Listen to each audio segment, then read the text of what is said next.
So this little artifact is a hand-formed spout. So this spout would have been attached to what we call a spouted jar. This would have been imported from China, brought all the way here to Terrace, and it would have held soy sauce or vegetable oil, which they would have used in their traditional cooking. In addition to spouted jars that held soy sauce or vegetable oil, the Chinese also imported liquor in stoneware jars like the one I'm holding. These stoneware jars would have been in the shape of a vase, and they would have held rice wine, plum wine, or a sorghum-based whiskey.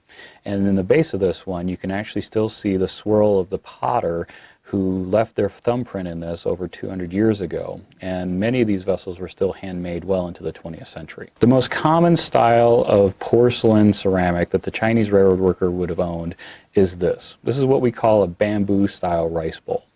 It's called bamboo because if we would have had a whole piece, you would have seen vertical hand-painted blue lines depicting bamboo shoots.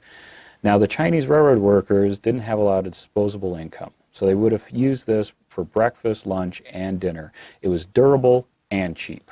The second most common style of vessel we find on Chinese railroad worker sites is this. This is what we call a four seasons or four flowers pattern vessel.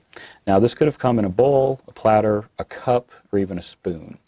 The pattern name actually refers to that hand-painted, over-glazed design, and it would have depicted the four seasons, spring, summer, fall, and winter, and each depicted by a different flower. This is slightly more expensive than the bamboo-style vessel. The third most common type of vessel we'll find on a Chinese railroad worker site is this. We call this a Celadon style. Celadon refers to the bright bluish-green glaze. In the 19th century, Chinese potters were able to actually mimic earlier imperial-style Celadon glaze and then mass-produce it for workers around the world. So this is one of the most expensive types of wares available to the Chinese railroad workers and could have come in a bowl, cup, platter, or even a spoon. This small, unassuming piece of earthenware actually represents the smoking of opium by Chinese railroad workers. This earthenware pipe bowl would have sat on top of a bamboo or wood pipe.